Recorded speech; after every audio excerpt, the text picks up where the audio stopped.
Hello दोस्तों, कहानी सुनने से पहले प्लीज़ सब्सक्राइब का बटन दबाएं। नाम सुन के क्या लगता है आपको? प्यार का एहसास क्या होता है? तो चलिए आज हम आपको बताते हैं प्यार का एहसास का मतलब क्या होता है। ये कहानी एक रईस परिवार की लड़की जिसका नाम राधिका है और दूसरी ओर एक मध्यम परिवार का लड़का जिसका नाम अमन है। दोनों एक दूसरे से बहुत अलग हैं, लेकिन क्या उन्हें एक दूसरे से प्यार हो पाएगा? चलिए जान लीजिए आप खुद ही। राधिका बचपन से एक आलीशान घर, गाड़ी और रहन-सहन में पली बड़ी है।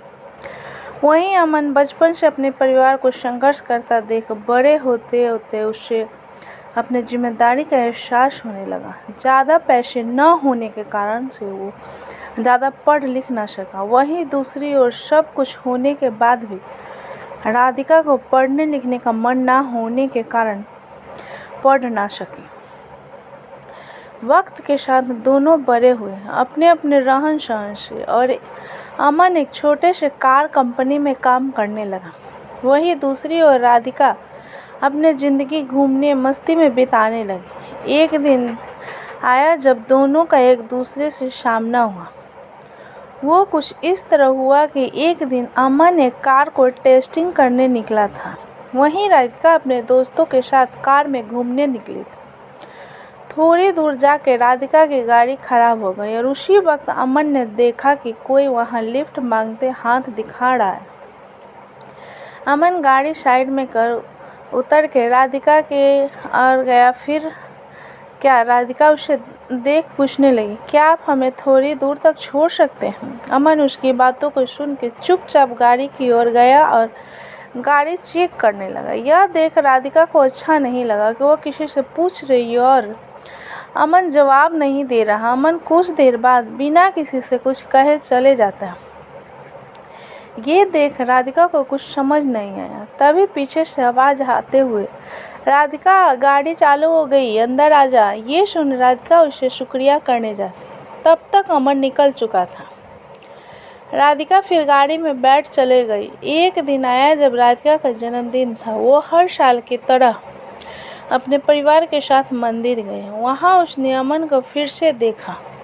वो देखते ही उसके पास गए, उससे उस दिन के लिए शुक्रिया कहने। ये सुन अमन ने उसे देख मुस्कुरा दिया। ये देख राधिका ने अमन से पूछा, क्या तुम बोल नहीं सकते? उस दिन भी मैंने पूछा था, तब भी कुछ नहीं बोले। आज भी जब मैं खुद आई तुम्हारे पास तुम्हारा शुक्रिया करने, तो आज बस मुस्कुरा दिया और कुछ कहा नहीं। फिर अमन ने कहा कि मुझे देर हो रही थी, लेकिन मैंने वहाँ तुम्हें देखा कि तुम लिफ्ट मांग रहे थे, इसलिए मैंने गाड़ी को रोक के तुम्हारी गाड़ी ठीक करने चले आया। फिर दोनों के बीच बातें चलने लगी। फिर अमन को देर हो रही थी तो अमन ने कहा कि अब मुझे जाना होगा, मुझे ऑफिस के लिए लेट हो रहा था। जाते जाते अमन ने उसे दोस्ती का हाथ बढ़ाया, कहा कि क्या हम दोस्त बन सकते हैं? ये सुनी राधिका ने कहा, मुझसे दोस्ती? मैं हर किसी से दोस्ती नहीं करती। ये सुन अमन ने हंसते हुए कहा, चलो ठीक है, कोई नहीं, वक्त बताएगा कि दोस्ती करते हो या नहीं आप। ये बोल के वो चल दिया और वहाँ राधिका भी अपने घर की ओर निकल पड़ी। कुछ दिनों बाद राधिका और अमन एक मॉल में मिलते हैं। अमन देख राधिका से पूछा, तुम यहाँ कैसे? राधिका देखते हुए, बस यही घूमने के लिए आई हूँ, तुम्हारा आज ऑफिस नहीं है जो यहाँ आए हुए हो? अमन ने कहा, आज बस जल्दी काम खत्म हो गया था तो सोचा थोड़ा घूम लूँ। फिर दोनों एक कैफ़े में गए और बातें करने लगे। राधिका ने अमन से कहा, अपने बारे में बताओ कुछ। अमन हंसते हुए कहने लगा, मैं क्या बताऊँ अपने बारे में, मेरा तो बस एक सादा ज़िंदगी है जहाँ रोज़ सुबह ऑफिस जाता हूँ और शाम के घर के कुछ काम कर लेता हूँ, बस फिर खा के सो जाना, फिर वही सुबह फिर से। फिर अमन ने पूछा, आप क्या करते हो? यह सुन राधिका हंसने लगी और कहा, मुझे कुछ करने की ज़रूरत ही नहीं पड़ती, सब बिना कुछ किए ही मिल जाता है, तो क्या करूँगी मैं कुछ। फिर अमन ने कहा, अच्छा है, फिर तो हम बहुत अलग हुए। ये सुन राधिका ने कहा, हाँ अलग तो हुए हम, फिर भी तुम्हारे साथ बैठी हुई यहाँ। फिर अमन ने कहा, बैठी हूँ मतलब हम अलग हैं तो सिर्फ रहन सहन से, बाकी हम दोनों एक ही हैं। अगर तुम दिल से किसी के बारे में सोचोगे तो तुम्हें कोई अलग नज़र नहीं आएगा। यह सुन राधिका ने कहा, ये दिल कुछ नहीं होता है। अमन सुन के मुस्कुराने लगा और कहा, ठीक है, जैसा तुम बोलो। फिर हर कुछ दिनों में दोनों मिलते रहते, बातें करते और अपने घर चले जाते। धीरे धीरे दोनों में बातें बढ़ने लगी और दोनों रोज़ मिलने लगे। अमन ऑफिस से निकल के मॉल चले जाता और वहाँ राधिका उसका इंतज़ार करती रहती। फिर एक दिन राधिका ने कहा कि मुझे एक पूरा दिन तुम्हारे साथ रहना है, देखना है कि क्या करते हो तुम पूरा दिन। फिर एक दिन अमन की छुट्टी था ऑफिस का, तो उसके राधिका को मिलने के लिए बुला लिया। फिर अमन हमेशा की तरह पहले मंदिर गया, फिर वहाँ से आने के बाद मैदान गया जहाँ छोटे छोटे बच्चे खेल रहे थे, वहाँ अमन उनके साथ खेलने लगा।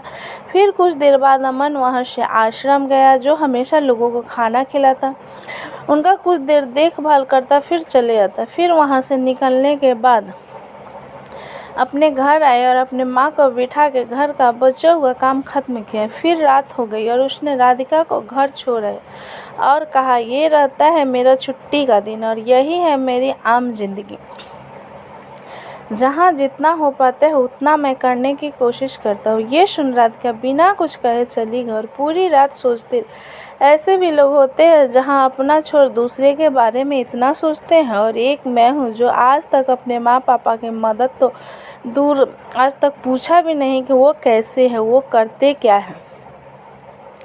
ये सब सोच राधिका भावुक हो गई और अपने माँ के पास चली गई। उसने देखा माँ उसके काम कर रही होती है। जैसे ही वो अपने माँ को पुकारती है, माँ वहाँ से, क्या हुआ, कुछ चाहिए तुम्हें, बोलो।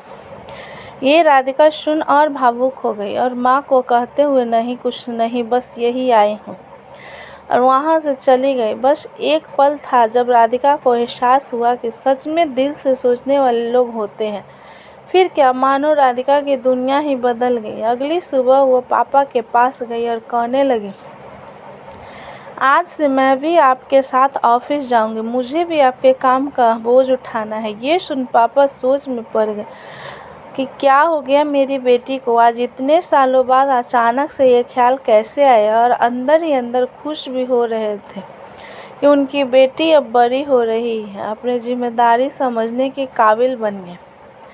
बस फिर शाम को हमेशा की तरह वो अमन से मिलने चली गई। बस फ़र्क इतना था आज कि वो हमेशा वो घर से आती थी, आज वो ऑफिस से आई है। और ये देख अमन को खुशी हुई और उसने राधिका से पूछा, तो दिलो होता है ना। ये सुन राधिका हंसने लगी। उसने माफ़ी मांगते हुए उससे फिर से शुक्रिया कहा कि उसकी वजह से आज वो अपने पापा को पहचान पाई कि उसकी ज़िंदगी क्या थी और वो किसे समझ बैठी थी। तो अब आगे क्या बताऊँ आपको, आगे का तो आपको समझ आ गया होगा क्या हुआ होगा। हर कहानी की तरह दोनों को अंत में एक दूसरे से प्यार हो गया और दोनों एक दूसरे के साथ रहने लगे। अमन को एक साथी की ज़रूरत थी जो उसे समझे, प्यार करे, और राधिका को सच्चाई की एक जिम्मेदारी की ज़रूरत थी जो उसे अमन ने दिखा दिया। जाने अनजाने में आपको एक बात बताना ही भूल गया, दोनों एक दूसरे से मिले, बातें किए, घूमने रहे एक दूसरे के साथ, लेकिन अभी तक दोनों ने एक दूसरे से अपना नाम नहीं पूछा। ना अमन ने कभी पूछा कि आपका नाम क्या, और ना ही राधिका ने अमन से कभी उसका नाम पूछा। तो इस कहानी का अर्थ यही था कि किसी की पहचान जानना या पूछना ज़रूरी नहीं है, ज़रूरी बस यह है कि आप बिना जाने कितना उस पर यकीन करते हैं और उसकी मदद करते हैं। राधिका एक ऐसी लड़की थी जिसे हमेशा से घूमना, मस्ती करना, ये सब में अच्छा लगता था, और अमन को ऐसा लड़का था जिसे हमेशा से उसकी जिम्मेदारी उसे पकड़ी रहती थी। दोनों एक दूसरे से काफ़ी अलग थे, लेकिन अंत वही एक दूसरे के लिए बन गए। तो प्यार कभी भी और किसी से भी हो जाता है, आपको ना उसके लिए अपनी जिम्मेदारी से भटकना है और ना ही उसके लिए कुर्बानी देनी है। मुझे उम्मीद है कि कहानी अच्छी लगी होगी। कहानी अच्छी लगी तो प्लीज़ लाइक एंड सब्सक्राइब करें।